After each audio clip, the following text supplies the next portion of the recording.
Once you figure out your brain, you become unstoppable to almost anything. Yeah, you can't beat death, you can't whatever. Your brain's amazing.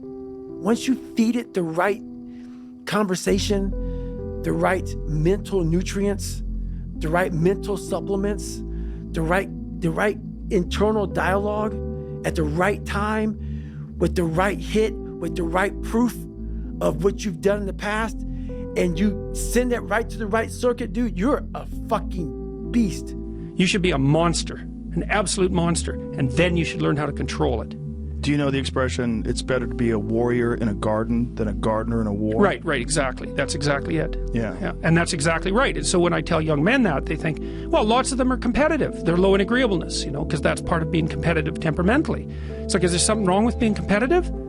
There's nothing wrong with it. There's something wrong with cheating. There's something wrong with being a tyrant. There's something wrong with winning unfairly. All of those things are bad. But you don't want people to win? What's the difference between trying to win and striving? What's your book look like? What does your fucking book look like? Like your life is a book. You got a bunch of chapters in your book, but when they close that book, how good was the book? How good was your book? What was the ending to your book?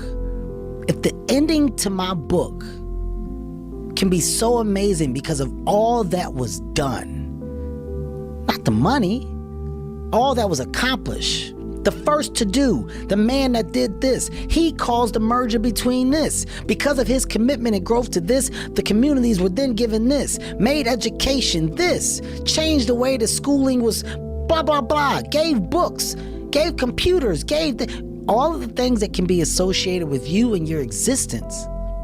You're a man. You are a man. Stand up and be a man. Make the hard decisions. Make the sacrifices, make the unpopular decisions, and become comfortable in your own skin.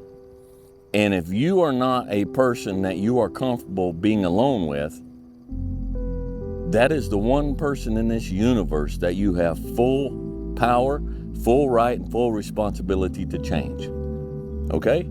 I don't have the right, I don't have the desire to, and I do not have the right to try to change my wife's personality and who she is. I don't have the right to change anybody except myself. I have a resume full of fucking motivation that whenever I'm down, I'm like, oh, hang on, motherfucker. Oh, you know the truth. You know the truth. You know the darkness of the fucking dungeons and the fucking demons that fly. You know, and then from there, it's like, okay.